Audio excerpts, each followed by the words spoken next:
Before we start our service with our opening song, I thought it would be interesting to share some of the history of this hymn.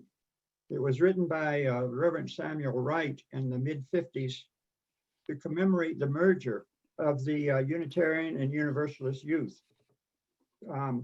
This merger took place in 1953, 1954, and it was before the adult organizations merged.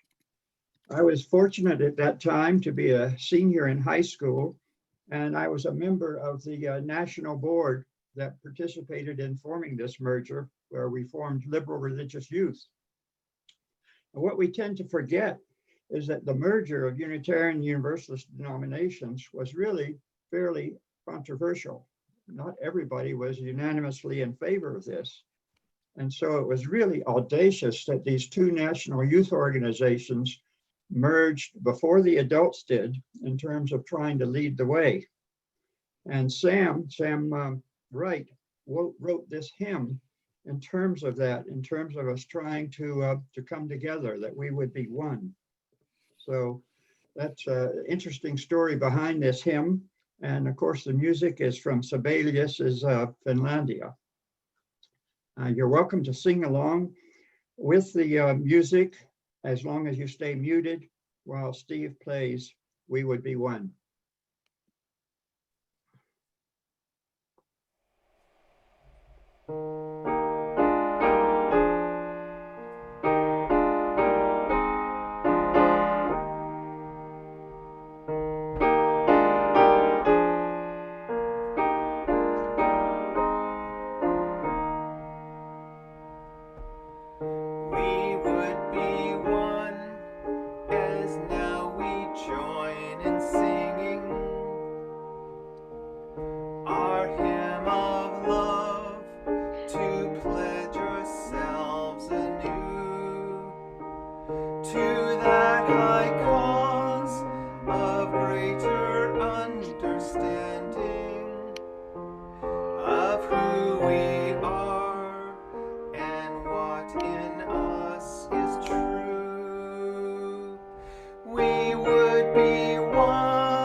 As we begin our service this morning, we pause to remember that our Westwood building is on Treaty 6 land, and indeed most of us are living in the Treaty 6 area.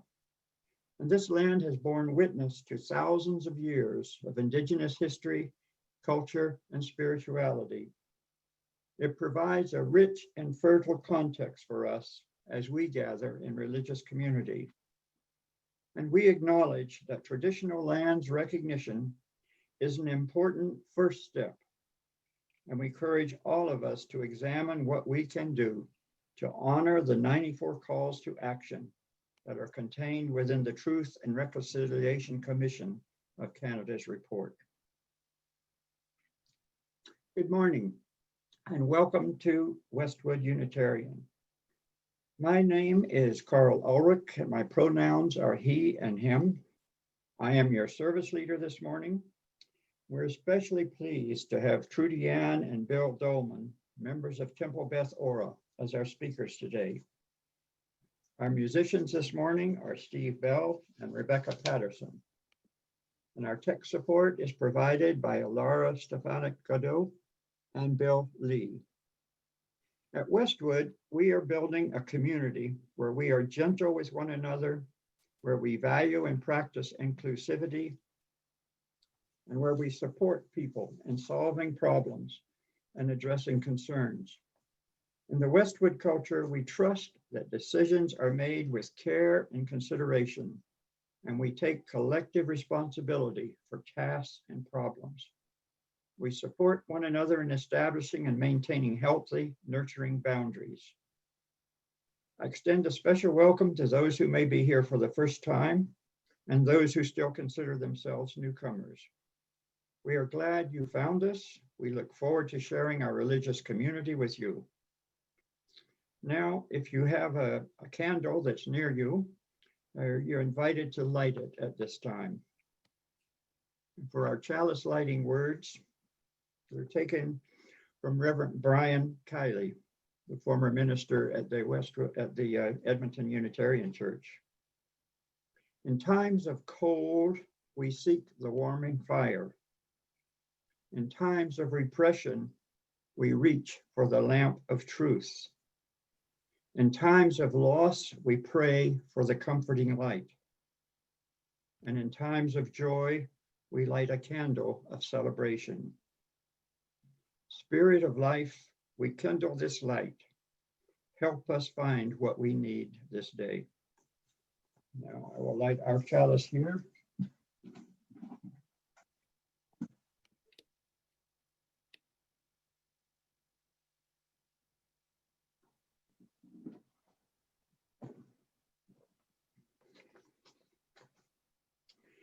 Our lighting of candles of concern and celebration is a cherished tradition in many Unitarian Universalist congregations.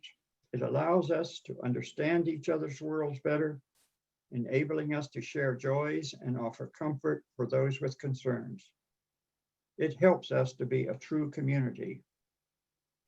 In this time of COVID-19, when we meet virtually, we use the chat function in our sharing. So as music is played by Steve, you're invited to share your concerns and celebrations by typing in the chat section.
If you would repeat with me the affirmation with your mics muted. May the light of these candles inspire us to use our power to heal and not to harm, to help and not to hinder, to serve the spirit of truth in loving affection and trusting hope.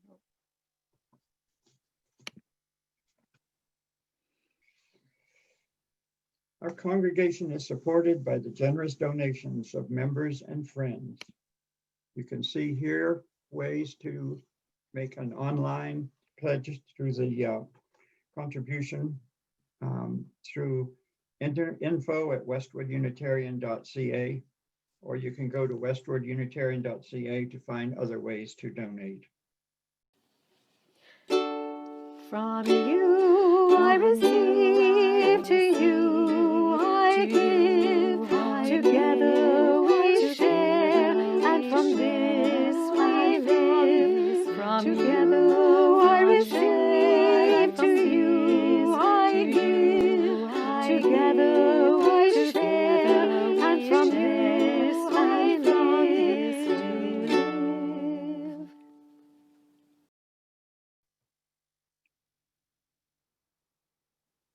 Good morning, everybody. My name is Ilara Stefaniuk-Gaudet. My pronouns are they and them, and I have the great honor and privilege of working with our kids and youth here at Westwood Unitarian Congregation.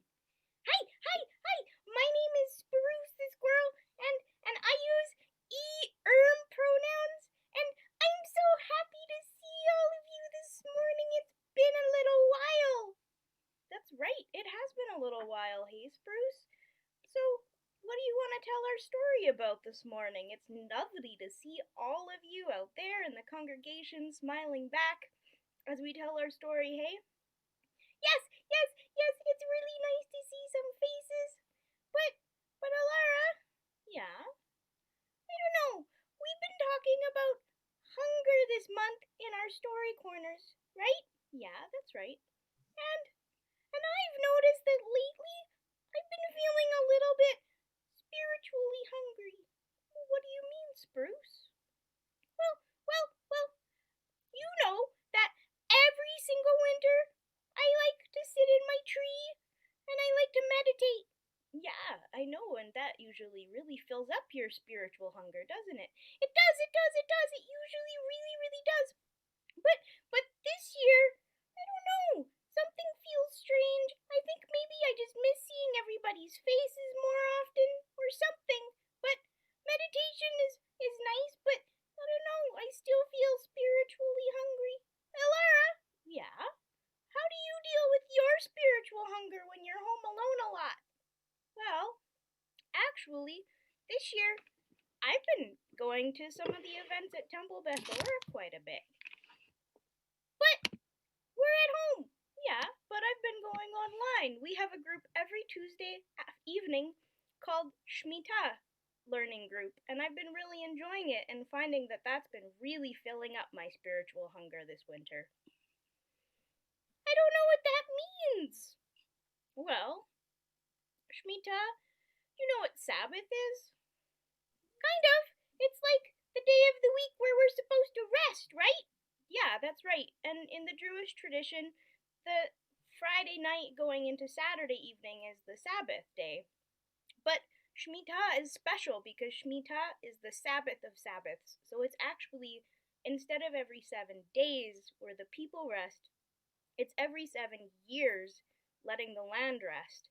And I find it really beautiful to talk about and discuss because it's really in line with a lot of my thinking around protecting our wildlife and all of that sort of thing, because letting the land rest lets it all grow back, and it's a really beautiful thing to think about and also to talk about how we can approach it from a practical place. So you've been finding filling yourself up spiritually at Temple Beth?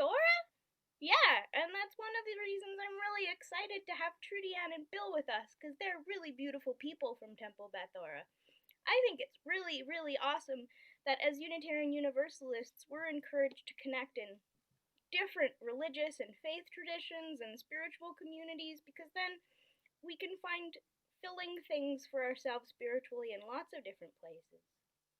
Wow, that's really cool, Ilara. Maybe I can check out Temple Beth Ora sometime too. I mean, I'm not sure, but I'm sure squirrels are welcome, you know? Like, you can explore wherever you want to, Spruce. That's so cool, and I just feel encouraged that there's other places that I can go, because, you know, I love Westwood so much, but I don't come very often, and I miss people, so maybe I could go check out some other places and meet new people. That makes a lot of sense to me. I know that that's what I like to do. Wow, that's cool. That makes me feel really special because it makes me feel like there's hope for the world when there's lots and lots and lots of different places with caring and compassionate people that I can connect with to fill up my spiritual hunger. That's really beautiful, Spruce. I'm glad that I could help you feel a little bit more encouraged. It's a really good way to be approaching the world right now, is finding the ways that fill us up spiritually, emotionally, and all of the other ways. I think that that's our story for today. I think you might be right. And you can come and check out all of our stories on our Facebook Live every Saturday afternoon. And you can comment because we ask lots of questions because we like to hear stories from you too. You're right, Spruce. Thank you all for listening. So happy to be here with you this morning. We love you all very much. Yes, we do. And we will see you all soon. Bye, everybody. We are fortunate today to have as our guest speakers Trudianne and Bill Dolman, who are members of Temple Beth Ora. Temple Beth Ora is a member of the Union of Reformed Jewish Congregations. Reformed Judaism is a major Jewish denomination that emphasizes the evolving nature of Jewish faith and practice, the importance of its ethical teachings, and belief in continuous revelation, closely intertwined with human reason and intellect, rather than being centered on the telephony of Mount Sinai. This description alone points to how much our two faith traditions have in common. But it's closer than that. It gets closer than that. Both traditions place a strong emphasis on social justice. As an example of this, in the first half of the last century in New York City, there were two religious leaders who worked together on many important social issues. One was Rabbi Stephen Weiss, who was the founder of the Free Religious Synagogue, and the other was Reverend John Haynes Holmes, who was the minister of the Unitarian Community Church. These two progressive religious leaders were both charter members or active participants in the formation of the NAACP, the American Civil Liberties Union, Planned Parenthood, the Urban League, and the fight for women's suffrage. Together, they left an incredible legacy on social justice issues that lives on today. There's a book that documents the work of these two men with the title Rabbi and Minister, The Friendship of Stephen Weiss and John Haynes Holmes. And it's important to recognize, I think, this common history that we share from our past. And it's worth noting too that these two congregations that they served were behind them, these men, and their efforts. So it's with a very warm and special welcome that we greet Trudy and Bill, who will talk about community and the Jewish tradition. Trudy? Good Sabbath Sunday morning to all of you. And you'll see on your screen music along with the words for a very simple Jewish song, Hine Matov. We'll sing it. You're welcome to sing la, la, la. But there is also a transliteration of the Hebrew down at the bottom if you wish to sing with words. Start as Tovu Manayim Shevet Achim Gam Yad Hine matovu manayim shevet achim gam yad. Hine matov shevet achim gam yad. Hine matov shevet achim gam yad. Oh, How good and how pleasant, brothers and sisters together. Oh, how good and how pleasant, brothers and sisters together. And so, in a minute, I'm going to stand up because I'm going to tell you a story, and I can't think unless I'm on my feet. That says where my brains are located, right? My big toe. So, as an introduction, let me just say that we all have pictures in our minds of who and what a miser is. Our pictures may or may not be right. And I invite you, as we close the picture screen, to go into your hearts and minds and share with me this tale. It will just take me a minute to adjust the blinds. And so,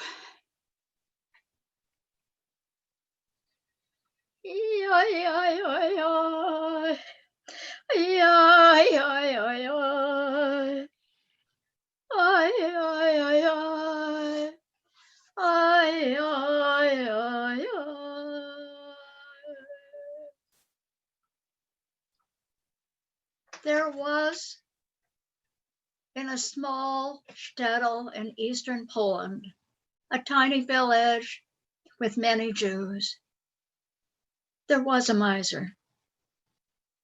Now, in any small community, almost everybody knows at least some of everybody's business. And Shmuel the miser was known by everybody. There were many stories about him, but especially the tale of Hannah, who came to the rabbi one day in the morning, Friday, just before Shabbos, saying, Rabbi, since my husband died, we have no money and barely enough food. We need something for Shabbos. And the rabbi looked at her and said, Hannah, our charity fund is spent. But Hannah, perhaps Shmuel the miser will open his heart for you. And so Hannah went to Shmuel the miser. She knocked, and a gruff voice said, Who's there? Oh, please, sir, it's Hannah the widow. And he came to the door and looked at her as she said, Excusing me, sir, but since my husband died, we have no money and little food, and Shabbos is coming. Could you spare a few coins for a fish? And Shmuel looked at her. I don't give charity to people. And he grabbed his broom. Now get out, and don't you ever come in front of my door again.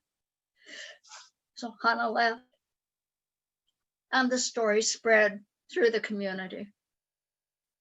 That doesn't mean that other people didn't try to get some charity from Shmuel, but always it was the same. The broom, and get out, and don't you ever darken my door again. So it was that life in the shtetl went on, and people managed however they could, perhaps from the generosity of a neighbor or a few coins here and there. Well, time passes, and Shmuel, like the rest of us, began to age. And people noticed that.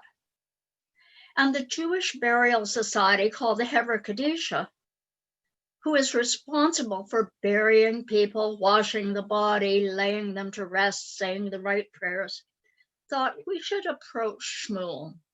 Just maybe. He's feeling a little mortal right now. And so they knocked on the door. Got the usual gruff, who's there? And when they said it's the Hevra Kadisha, he came to the door. And the two elders from the Hevra said to him, Reb Shmuel, may you live for 100 years.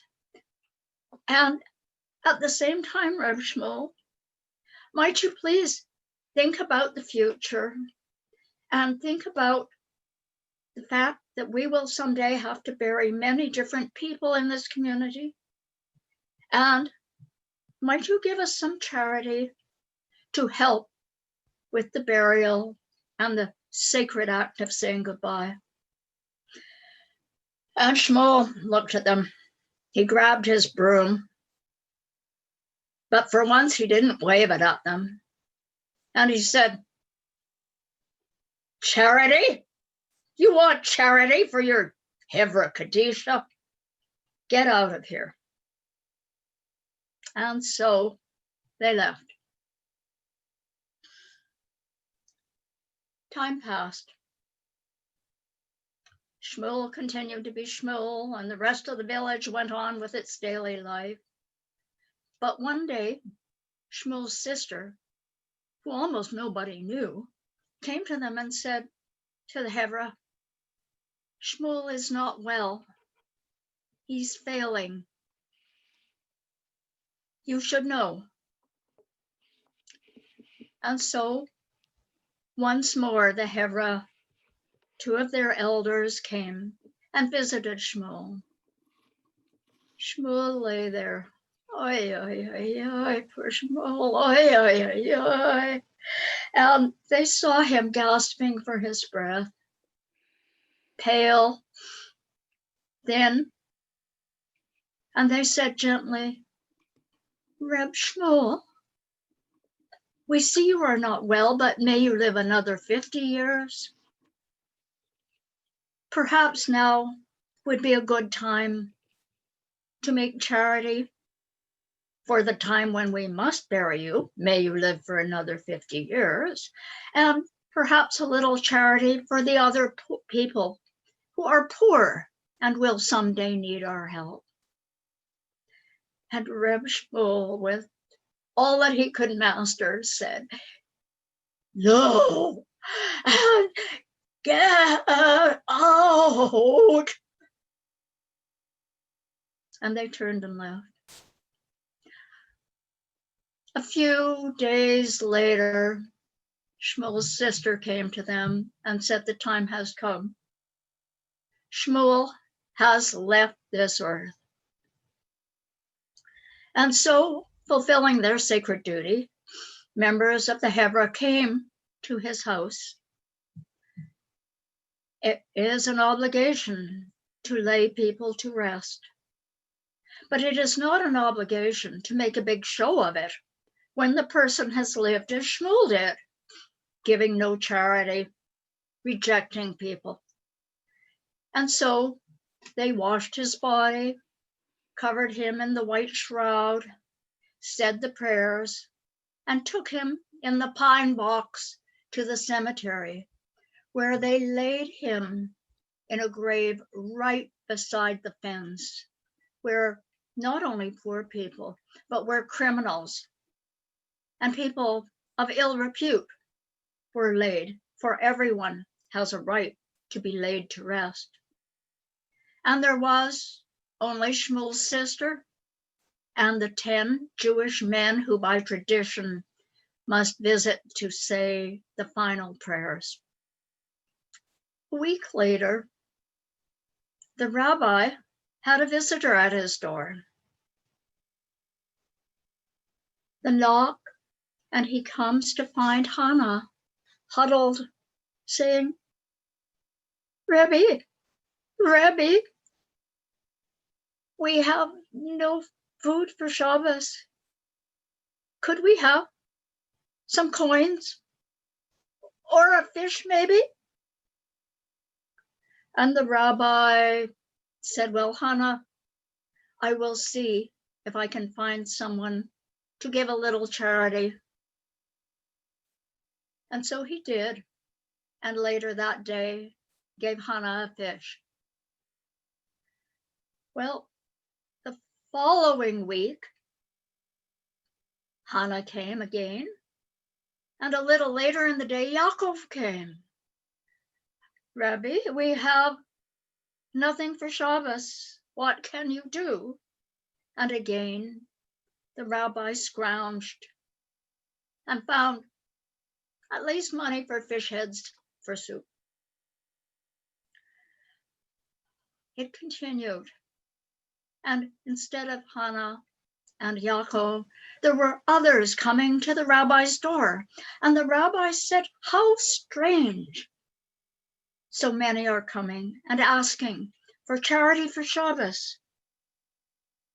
And then he thought, oh, yes, this began 3 weeks ago.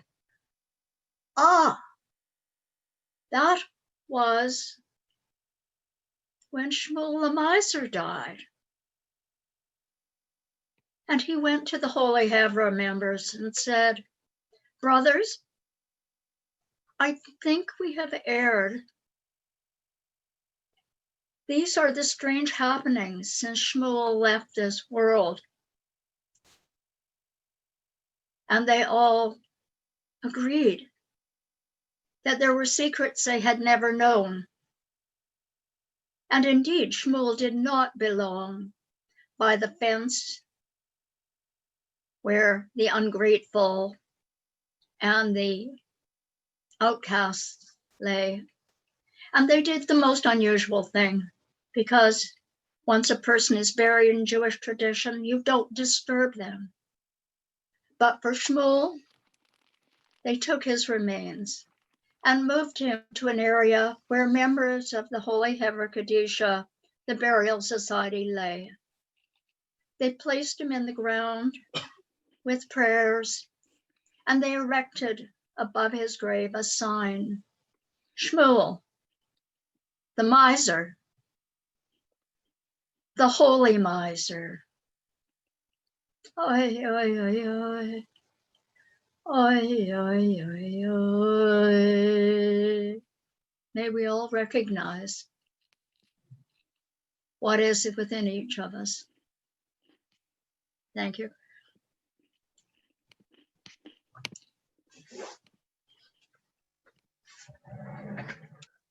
Thank you, Trudianne. A lovely story. But what does that story, what does the holy miser have to do with community? Well, let me explain.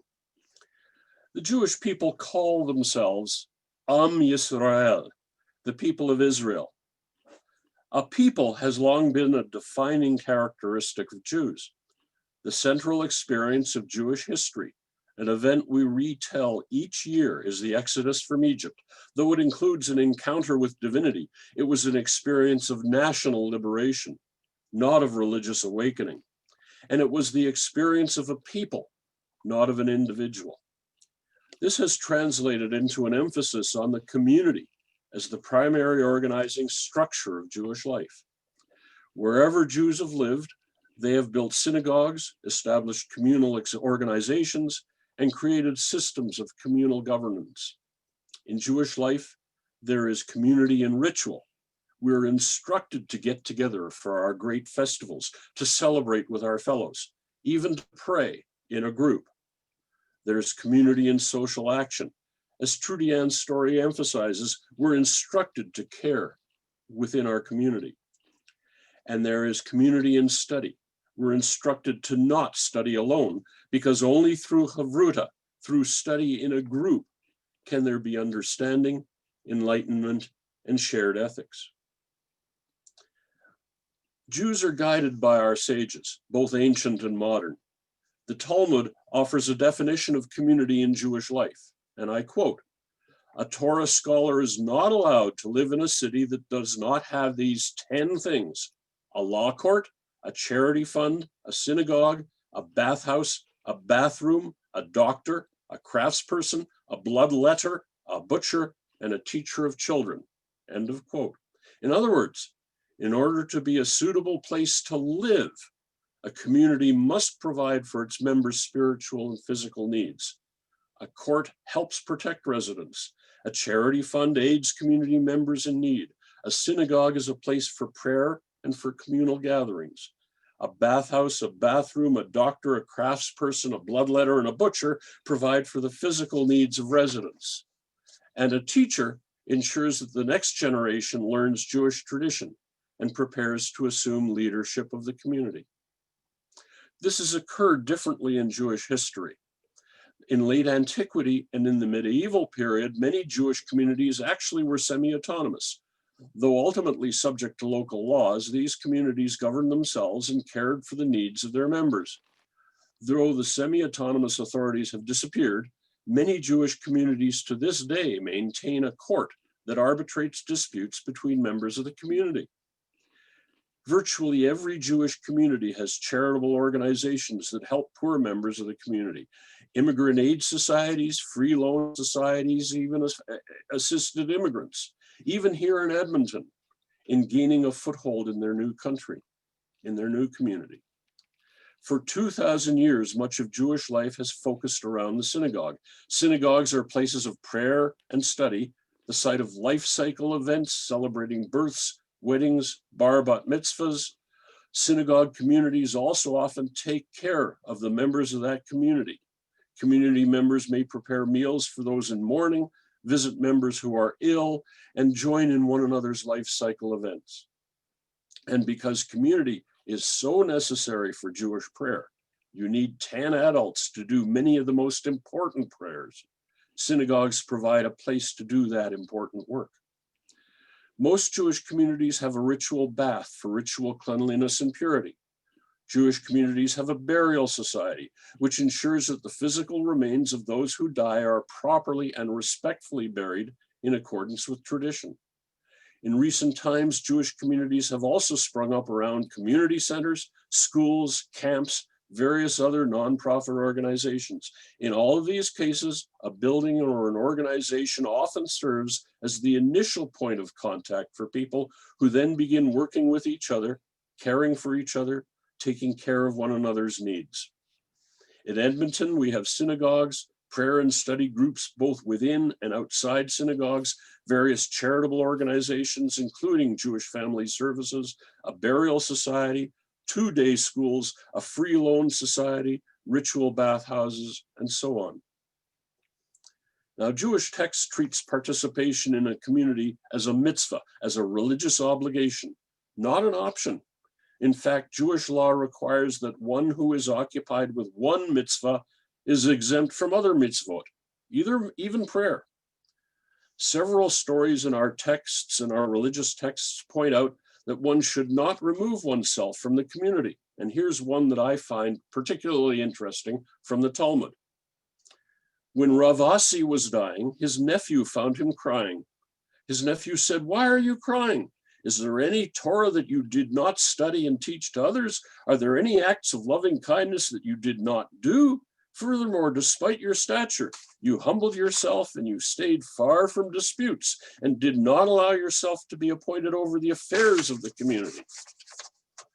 Rav Asi replied, "My son, this is why I'm crying. What if I'm asked to account for the fact that I was able to arbitrate disputes among the people of Israel and I did not?" Rav Asi was bemoaning the fact that he had cut himself off from the community. Though the precise structure of Jewish communities has changed over the centuries, membership in a Jewish community has always included a sense of shared destiny, manifested in the obligation to care for other members of the community, as well as in the joy of partaking in others' celebrations. We pray together in community, we act together in community, and we study and learn together in community. Finally, I want to leave you with a story told recently by Rabbi Arthur Waskow that I think demonstrates what community is all about in Jewish thought. About a dozen years ago, the rabbi was talking to his then 8-year-old granddaughter. And as is his tendency, Rabbi Wasko was talking Torah to his granddaughter. He reminded her that the Torah says in the first chapter of the first book of the Torah, Genesis, that the first human being, indeed all of humanity, was created in the image of God. He then asked her, are we in the image of God? Now, you have to know Rabbi Wasko. He's an old, grizzled, rather large man, a far cry from an 8-year-old girl. But his granddaughter was no slouch. After thinking for a bit, his granddaughter replied, yes. Rabbi Wasko then asked, what's an image? She replied, a photo. But then she added, but we all look different. So it can't mean as in a photo. Maybe, she said, it means it in reverse. Maybe God is in our image. Now, before Rabbi Wasko could say anything, his granddaughter added, no, that would be too multiple. There'd be too many gods. Then she smiled. Then she grinned. Then she said, I know, it's like a jigsaw puzzle. Rabbi Wasko asked, what do you mean a jigsaw puzzle?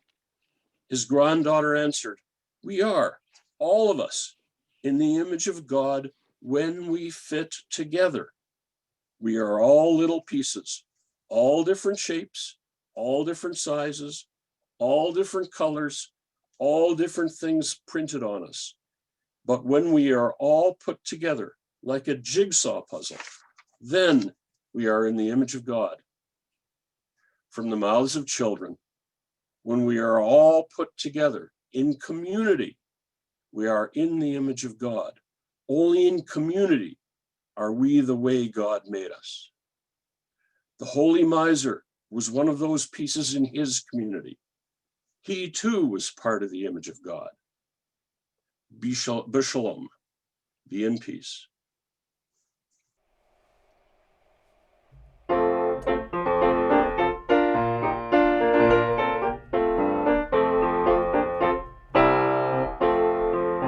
Sometimes in our lives, we all have pain, we all have sorrow. But if we are wise, we know that there is always tomorrow. Lean on me.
was great, Bill and Trudy.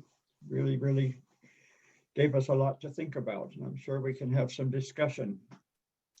For our closing words, as we end this service, may we carry one another in our hearts.